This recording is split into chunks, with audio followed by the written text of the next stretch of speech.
You are listening to another episode of Beyond Clean with ACE, a service of the Academy of Cleaning Excellence. I'm your host, Dave Thompson. And since you're listening, you might as well know that you're about to hear us talk about something which has to be healthy, positive, and or proactive in the cleaning industry today. In 2018, the Academy launched the Rockstar series of motivational sessions in addition to our tactical classes, which are instructed weekly around the U.S. Now, industry professionals are here to talk, share their thoughts, and let you know what's on their mind. So turn up the sound and let's get talking. Well, today we are back here with another podcast or YouTube video of Beyond Clean with ACE. As you know, we have all of these channels that we talk about different things every week, or well, maybe it's not every week, every month. You know what? It's just whenever we get somebody on the other line. And today, well, I'm going to welcome back a guest that's been with me several times, and I guess we're going to do this on a regular basis, Aaron, and you're in Denver this week. I am, and I'm looking forward to doing it on a regular basis, Dave, so it's good to be back with you. Well, I think if you've been watching the podcast or listening to the podcast, watching one of the YouTube videos, there's a different background behind me today. I think the last time we were together, it was a swimming pool. I think it was. I believe we were at the Disney Polynesian Resort. Well, and if you want to know why we had a swimming pool behind me, Aaron was on vacation. I was working, and I wrestled him down and got him to talk about his new book. And you know what was interesting of that podcast? I had a person come up to me and say, you know what? I didn't realize that I learned everything before kindergarten. Well, that's not quite true, but we can talk about that some if you'd like.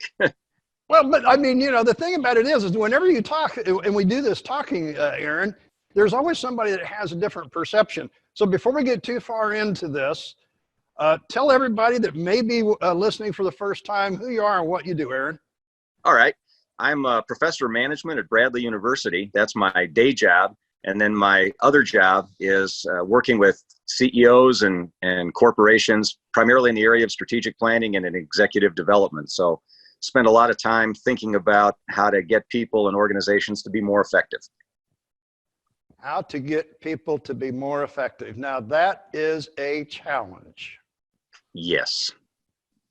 That's why you will never be a day without a job, right? Not until the point where I retire, and then I'm not gonna do this anymore. Okay, all right. So let's.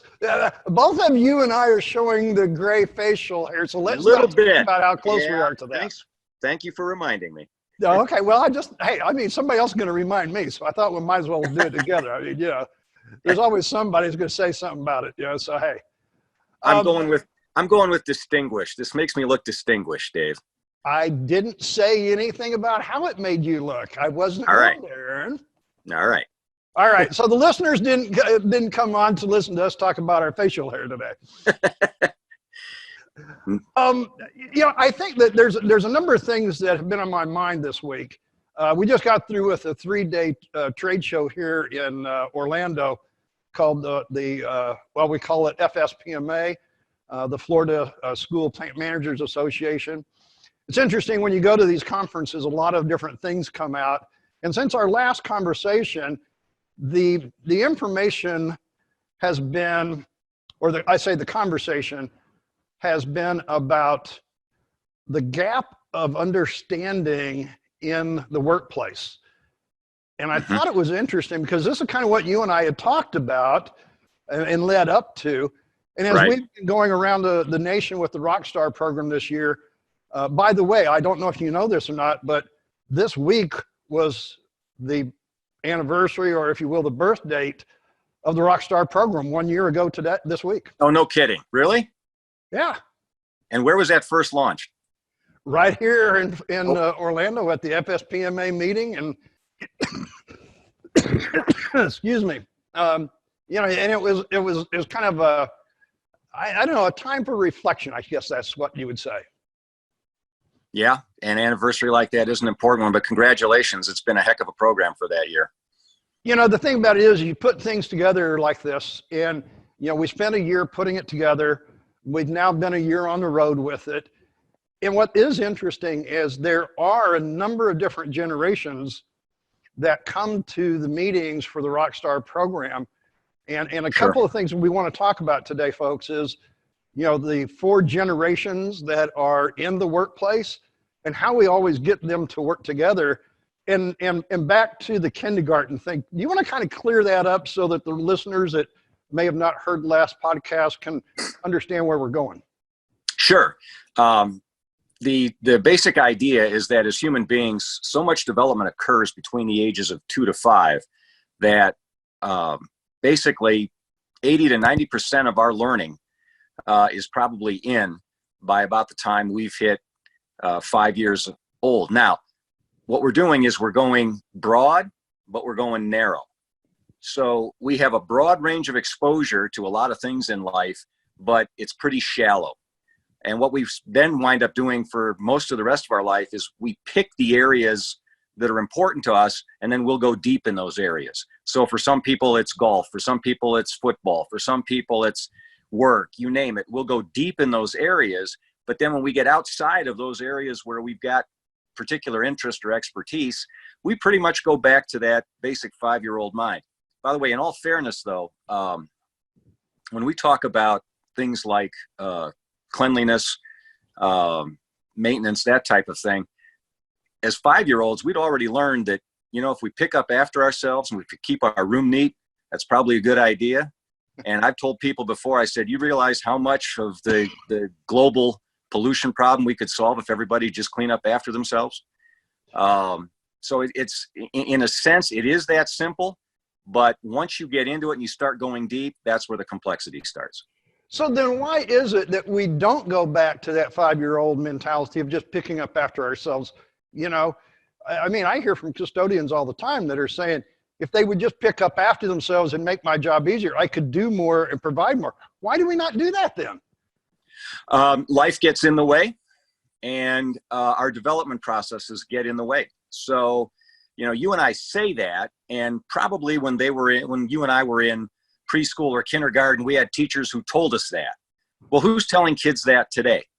It's not a message that normally gets communicated, or more importantly, it's not a behavior that gets reinforced. You know, it's one thing to watch Big Bird on Sesame Street say, you know, clean up your toys, but it's another thing to actually have to go into your home and do that. If we're not forced to do the behavior, then, okay, yeah, we heard Big Bird say it, but it's not relevant to our experience. If it's not relevant to our experience, it goes right out of the mind. Now, you know, as you were saying that, Aaron, I was just thinking about my session with some supervisors in the Rockstar Leader program yesterday. And I gave them a scenario of dealing with a certain personality trait that we deal with in supervision. And it was kind of, how do you deal with the person, the custodian, that doesn't want to talk with a teacher, or is afraid to talk with a teacher because the room is messed up? And what all of the supervisors went to was taking care of the issue of the room being messed up and addressing the room being messed up. And I said, you're missing the whole reason that we're talking here. We're talking about how do you deal with the attitude and the issue that the custodian can't verbalize, can't talk. I think what you're talking here is many times what we do now is we just feel like we'll take care of the issue, and the real issue is dealing with the person, not the circumstance. Yeah, if you think about it, it's behavioral change is what we're really asking for. We're asking the teacher, in this case, right? We're going to ask that teacher to separate from their old ways of behaving. We talked about this last time too, in terms of how we develop. We're going to ask her to separate, or him to you got to separate from your old ways of doing things, which is the kids come in, okay, I got this lesson program. I got to get through this lesson program in 45 minutes. All right, now what we want you to do is we want you to add this behavior on. Before the kids leave the classroom, we want you to say to them, hey, would you please pick up your stuff, put it in your desks, whatever it happens to be.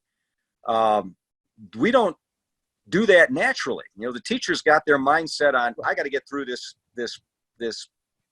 whatever I'm teaching today. And that's not top of mind. So now you've got to either recognize, and what's the old thing? How many times do you have to do a behavior before it becomes routine? Is it 14 or 21 or something like that? Well, I know it's over 10. Yeah.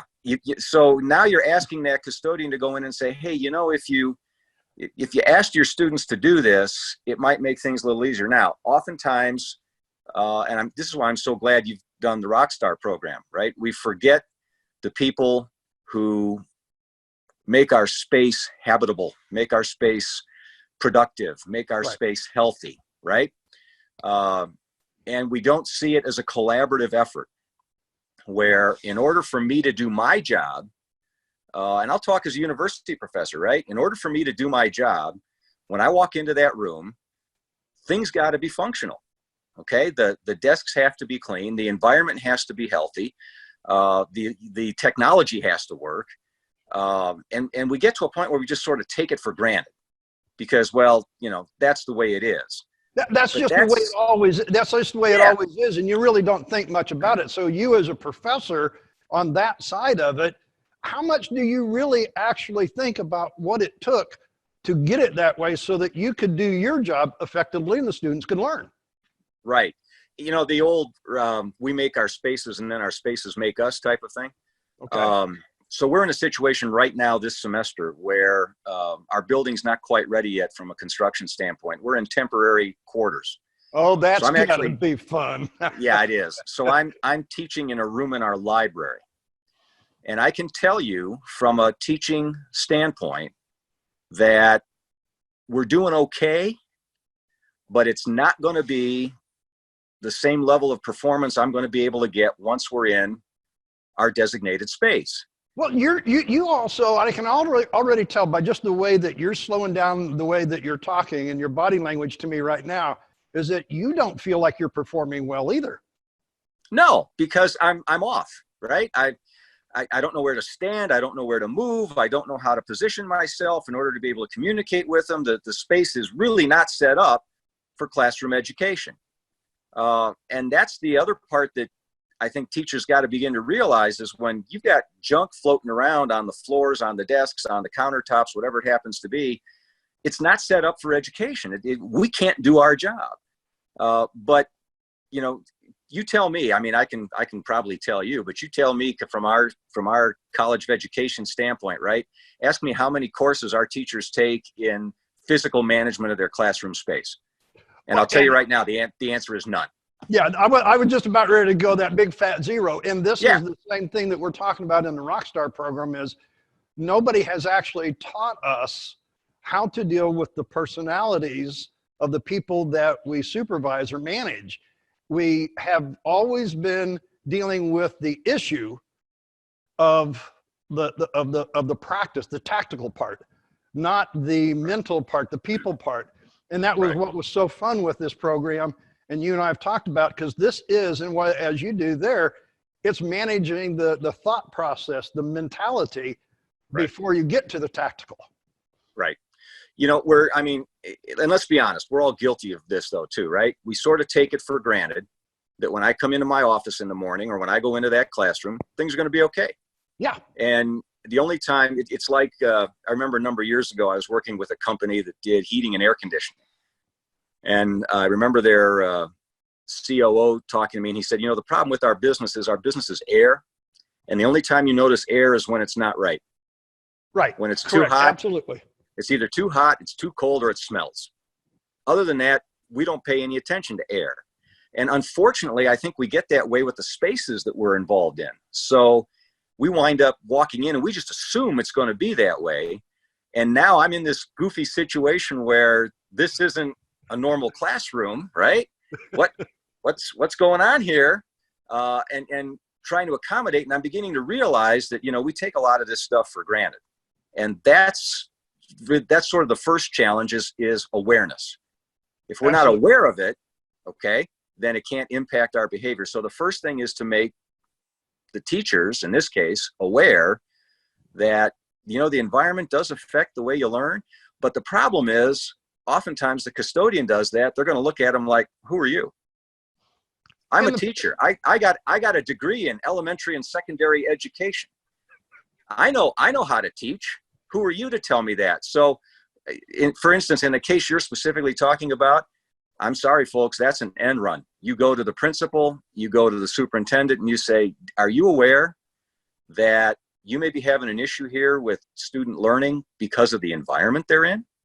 Now if I can get the superintendent to pay attention and come around and say, hey, folks, we really got to start thinking about our classrooms, because that's starting to impact the way our students learn. It's going to impact their test scores. That's going to impact how much money we're going to get from the state. Ultimately, it comes down to dollars, right? Yeah. If the custodian can begin to make that argument and say, do you know that? Then let the principal come around. That may be a more effective approach. And what we were talking about in this particular instance was dealing with the person that doesn't have any self-esteem, doesn't feel that they can talk to anybody, doesn't feel that they have anything of value. And so we were talking about the challenge of the frontline custodian, right, actually talking with the teacher, as you said, that has all the credentials, and they feel that this person, they have nothing of value to talk with them about, but yet they're struggling to get the room clean so the teacher can do the job that they're there to do. Right. And so what we were talking about is, how do we as supervisors deal with the issue of the communication of the frontline custodian to the teacher without having to go to the big picture of, as you said, the principal, the superintendent, and getting everybody else involved. And so, you know, many times our supervision at this level is simply getting somebody to feel comfortable that they have something of value, and recognizing, yeah, as you said, that there is a series of things so that the expectations can be met. And so we were working through this practice with them yesterday. And whenever you said that a little bit ago, it was like it all came back.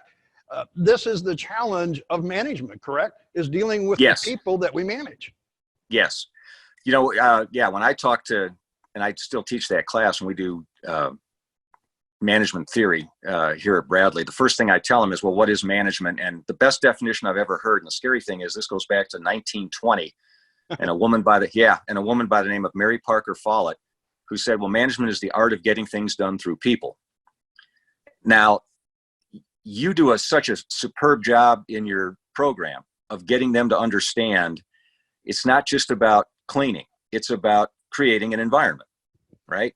A, yeah, healthy, safe, productive environment for people to carry out whatever, you know, the task is at hand. Okay, so what do we need to get done? We need to have students learn. Students can't learn if the environment isn't conducive to effective learning. Okay, we got that. How do I then get that message across in a way that we're together on this? And typically when we talk about it, it's this getting things done part. It's, okay, start with a question. What is it that what are your biggest challenges in trying to get your students to, well, they're distracted. Well, the students have got too much, right? You start with that. Start with the teacher's problems, with the challenges that they're facing. And then you've got to come in through the back door and say, well, you know, one of the reasons that the students may sort of be unruly is there's no discipline. And I can tell you that there's no discipline because look at the floor. And this is what you're saying. This is management 101 that many people that are in management have never been taught. Right. You connect with what the recipient wants, not with what you want. You want them to tidy up the room because you can do your job better. How is that relevant to the teacher? But if I connect with the teacher first and say, well, tell me just help me out. What is it you're trying to get done in here, right? What do you think, what could I do to make you more effective in the classroom? Okay, so now you're going into sales management too. And I don't know if anybody picked this up that's listening right now, but we were really going right into what makes a successful sales call as well. Because this is exactly what you do. You look at what the needs are of the client, what are the needs of the situation, and how you can fit it. I had yesterday a building service contractor call up and said, you know what, I want you to help us with a training outline for cleaning kitchens. what do you need to know from us in order to do that? And I said, first, two things. What are the expectations of the client? And are you meeting those expectations currently? Right. But what exactly what you said. What is the expectations out there? What, not my needs, not what I need. I need to first find that out. And this is what management, sales, is what makes all of it go around. Right. You said it earlier, I think. You know, you want to go to the issue. You know, there's books, there's shoes, there's pencils on the floor. You want to go to the issue. It's not the issue that's important here, right? You got to change the behavior. How do I change the behavior? Behavioral change has to come through the mind. How do I change the behavior through the mind? I got to connect at a mind-to-mind level. Now, if I come in and I tell you, hey, your room looks like crap and here's why, okay, fine. I get it, okay? But if I come in and I say, help me out for just a second. By the way, great technique on the lead-in when you're doing this, because one nice thing about human beings, when somebody asks us for help, we tend to want to give it. Uh-huh. So if you come in and you say, hey, can you help me out with something? I'm trying to understand what I could do to make this room a more effective environment for you to be able to teach in. Now what I've done is I've opened them up. You see it? Now they're, okay, now I've got them looking at the room saying, well, okay, I get, and now once they start looking at the room, well, you know, the floors are clean. You come in, you do a good job with the desktops. I know, but you know, there's always this, now I've got you. Now but there's always this stuff that I see laying around that we've got to try, I got to try to work around. Oh, well, I can take care of that. I can just have the kids put that away before they leave at the end of the day. Bingo. Right? End of story. And that's where I was trying to get everybody to go yesterday, Aaron. Exactly where you went right there was, how do I get them to see it from my viewpoint? But first I have to see it from their viewpoint before they're going to come to my viewpoint. You got it. It's exactly spot on, Dave. I think you had led into this at our last podcast was, is motivating people to understand. And there was several words that you used that we don't use enough of. And you said a couple of them, please and thank you. Yep. And by the way, but the third one, and I tell people this all the time, single most important word in management, please. Two most important words in management, thank you. Three most important words in management, I need help. So notice what I'm doing here, right? I come in and I say, hey, can you help me out here? I really want to create a great learning environment for you. And I need to know what you need from me to be able to do that. Now I'm coming in as and by the way, I've solved any problems about who are you type of thing, because I've already come in as the subservient person. I'm coming in beneath because I need help. Mm-hmm. I need your help. I am appealing to you. So now you are in the superior position. I am in the inferior position. It's all good. And there's nothing wrong with that. No. And this is what the problem that everybody has is they don't feel that they can do that. But this is just people being people. Absolutely. Because again, keep in mind, I mean, even for heaven's sakes, even New Yorkers, right? If you're for all the bad rap they get, I tell people all the time, I've walked down the streets in New York and I'll look at somebody, hey, can you help me out here? All right, what do you need? They may not be thrilled about it, but they're going to help you because we're human beings. We want to help. Okay. So I get you on my side. Here's what I need. Now I can begin to say, oh, well, if that's what you want, I could do that if I had this. Oh, I can get the kids to do that. No problem. Well, okay. But now, by the way, the other neat thing about that, now it's your idea. Okay. Now it's not my idea, right? It's not the custodian. The custodian told me they needed me to do this. Now it's, I came up with this idea that this would be better. And the custodian agreed with me and said, yeah, that would really help. Cool. Now I feel like a winner. And in the meantime, from the custodian standpoint, management, the art of getting things done through people, I've gotten done what I needed to get done. And the whole thing is, as you continued to say, Aaron, is people dealing with people and understanding in management how we do that. And it isn't something that just rolls off your back. It's not just something you naturally do. It is a learned skill. It is a practiced skill. And it is one that until we quit doing this job, we will be perfecting, because it's never, I mean, I don't know if you feel the same way. I always feel that I can always improve what I'm doing. Oh yeah, management is a constant work in progress. It's a constant process of development. Nobody ever really masters the management role. I mean, in one of our exec programs that we do, we talk about that. But one of the points we make flat out is you'll never master it. It's a relative scale. Some people are going to be better at it than others. But if you say, does anybody ever absolutely nail it and get it right? No. Okay, no, so not now, gonna happen.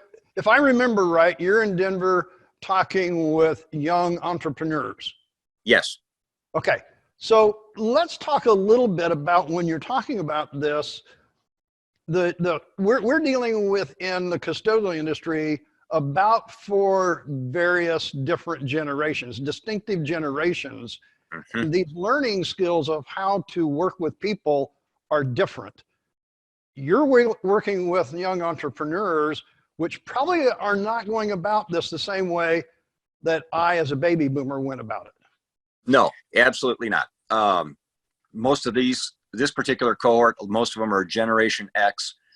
I've got a couple of millennials, and then of course now I'm even starting to teach. We're starting to see the first of the iGen or Generation Z folks coming in. Very different approaches, right? In how we learn, in how we acquire information, in how we use information. Not saying one's bad or one's worse, by the way. It's just different, right? So now, for instance, when I'm talking to these folks, if I say to them, well, you can look this up and and they will. I mean, they're in that mode of, okay, if you told me to look it up or check it out, well, I guess I better look it up or check it out. And they don't wait until you're done talking to them. They're doing it right there when you say so. They got the phone up and they're doing it right now. It's in real time. And, it's a funny thing is, I've told people, I said, from an educator's standpoint, I've learned to use that, because there'll be times when I may be talking about something in class and I've forgotten a detail or I've forgotten a fact. And I'll just say to the class, hey, somebody look up and find out when that happened. Absolutely. Embrace the technology, bring it into and be a part of. This is what makes it real. Exactly. But that's a learned thing too, right? It is. Because we want to do it the way we've always done it. And unless I can show you that it's more effective to change your approach, you're going to stay in those old routines and those old habits. We talked about that a little bit last time, those old systems, because it's got a comfort factor. And when you ask me now to do something totally different from what I'm used to, I'm uncomfortable. And we don't like being uncomfortable as human beings. Don't ever underestimate how powerful that drive is. Okay, so folks, as you're watching or listening, this morning, we're in 2 different areas of the United States. And Aaron calls me up and goes, Dave, how do I connect with you? And I said, just get on your cell phone and go to zoom.us, and you can do this from your phone. You might notice, if you're watching the video, it's jumping around a little bit. You're a little bit out of your comfort zone with what we're doing today. But see, you didn't back away from the challenge. You accepted it, you jumped into it, and we're doing it. Oh yeah, this is, to me, if there's one thing I could get across, okay, and I try this even with my students, it's find something different to do every day. Make yourself uncomfortable. Because what you learn over time is how to tolerate being uncomfortable. And the funny thing about life, life is going to throw at you a whole bunch of situations that you're not prepared for. You're going to be uncomfortable. You got no choice, all right? You're going to be uncomfortable in life. So if you keep falling back to your comfort zone, you wind up frustrating people, because you develop these habitual ways of responding that are not effective, but it makes me feel good. So yeah, even to these entrepreneurs that you mentioned that we're going to be talking to later this afternoon, yeah, find something every day that makes you uncomfortable. Drive to work and take a different route. So now, how many now other that sounds stupid, right? But it's drive to work and take a different route. Okay, so because have you ever had this one? You ever driven to work, got there, and don't remember how you got there? Do I want to own up to that? Because your mind is on, okay, so when I get there today, I got to do this, I got to do this, I got to do this, I got to do this. And I show up at the office, and I know I got here, and I know I drove on the public roads, and I didn't have an accident, so it's all good. But geez, was that light red or green when I went by there? I don't know. My brain's kind of on autopilot, right? Correct. So Correct. you say, okay, I'm going to drive to work today and I'm going to take a different route. Okay, now I got to think about it. Okay, right? so Dutch Owens here, he's the Oh, owner yeah. of Jim The Supply. classic.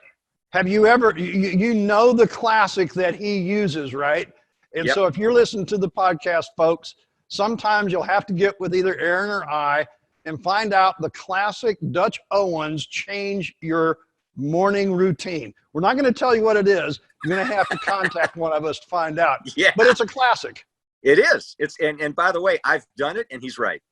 It is, absolutely. So I want to go back to, before we end our podcast today, when you're talking about the 4 different generations, yep, there's not very many baby boomers, which you and I fall into, that are doing what you and I are doing this morning. No. In our industry. In any industry. Well, okay, I'll let you go there. So the thing is we're both a little out of our comfort zone. Now, I've been doing this for 3 years now, working towards this, and I'm feeling fairly comfortable, but yet you see the background behind me. And just to show you folks what we're talking about is now as I am out, this was on my morning bicycle ride through downtown Winter Garden, and I took a break from riding the bike, getting my breath, and I see this beautiful scenery, and I say, you know what, I can take a picture of this and use this as a positive backdrop for when I do. And you even commented on it a minute ago when we got on, and I said it was to help me change the mindset that I was in to a better mindset than whenever I arrived at work. And so now this is becoming a part of my everyday routine, which is just being a natural thing now. But before I got into this, it wasn't. No. And that's the problem each and every one of us has, right? We've spent a lifetime, however many years that is for anyone, we spent our lifetime developing certain routines because they work. And that's the thing we got to keep in mind. It works or we wouldn't do it. Human beings don't intentionally get up in the morning and try to be stupid, right? They do it because this works. It's effective, right? Now, is it as effective as it could be? Maybe not. But you know what? It's working for me. Why should I change? And so in the absence of any motivation to do that, we fall right back into our routines. So as you're working with the different generations, Aaron, what do you find as the largest challenge from an instructor's viewpoint when you're trying to motivate all of these different generations? Now, I assume, and I'm saying that whenever you're teaching at Bradley versus what you're doing today, it's going to be different generations. Sure. Yeah. Like I said, this group is mostly Generation X people. Bradley students right now, their seniors are at the tail end of we're at the tail end of the millennial generation, just starting to transfer over to Generation Z here. There are differences, but at the end of the day, the human mind is still the same. So it's a matter of learning that they've learned different routines than the ones that I have. I got to learn their routines, because once I get their routines down, I can figure out how to come in and plug into their routines. They're doing them for a reason. Right. They're doing that for a reason. Right. So if I can understand the reason behind it, now I can begin to say, well, have you ever thought about it? And now we can begin to change the routine. That's number one. Number two, you've got to connect at an emotional level. And that's the big thing we miss, right? We think that we can just simply argue on the basis of logic and facts and data. Human brain doesn't operate that way. Human brain operates off of stories. It operates off of pictures. It operates off of emotions. So for instance, when you and I were just talking a few minutes ago about that custodian approaching the teacher, I'm trying to make an emotional connection with the teacher. Correct. When I say, can you help me? I'm trying to create an emotional bond here. All right. That, hey, I need help. I'm going right past the logic. I'm going right past the intellect. I'm going right to the heart of the emotion. And I'm saying, oh my gosh, I've got a human being who needs help here. What do you need? Right? That's an emotional connection that I'm trying to create. If I can get into the mind through the emotions, then I can work out to the logic. I had a guy, I was reading a piece, and I believe this. He said, we make 90% of our decisions with our emotions and then use the rational part of our brain to justify it. I've never And I heard think that he's one, right. but I do like that. I do like that. And you know what? I have to agree with you. Yeah. Well, you know, my illustrations I always tell people, I said, think about it. Arguably, 3 of the biggest decisions you will make in your life, you make for emotional reasons. What will I do? Where will I live? Who will I marry? Those are all emotional decisions. Nobody makes those for logical reasons. Well, folks, Nobody creates a spreadsheet and does a survey and, you know, lists, you know, pros and cons of, you know, all right, I'm dating 5 people right now. Here's the characteristics, and here, you know, who do I want to marry?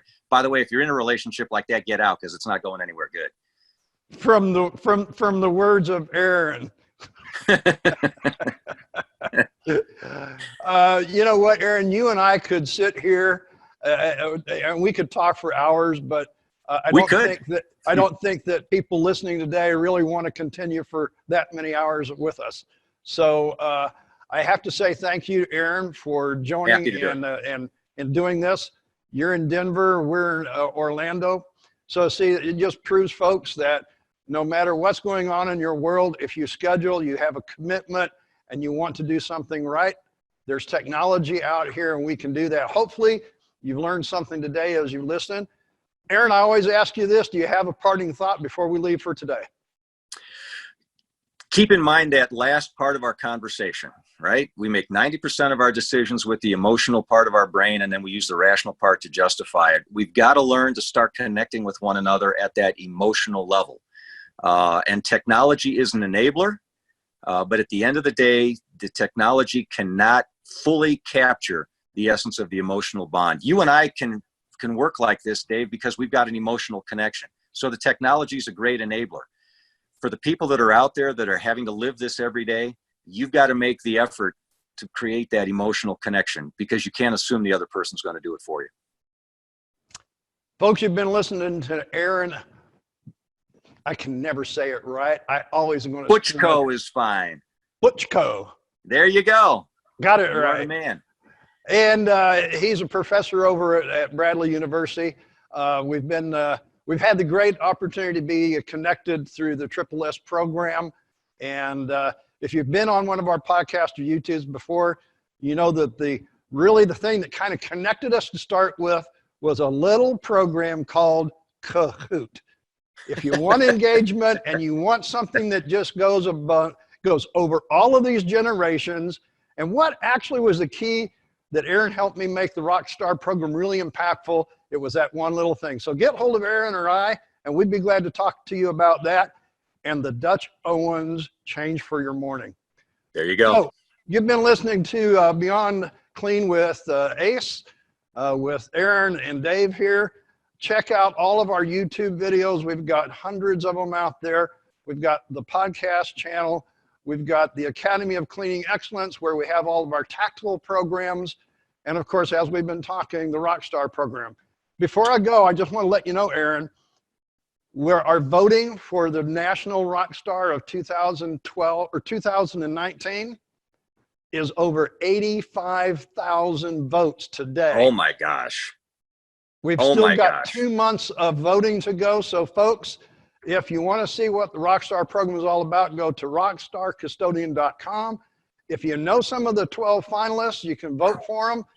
We're going to have something magical going to happen in 2020. And by the way, 2020 nominations are open right now. Thanks for joining us and being a part of the program today, Aaron. And my pleasure, Dave, as always. We'll see you next month on another version of Beyond Clean with Ace. I look forward to it. Take care.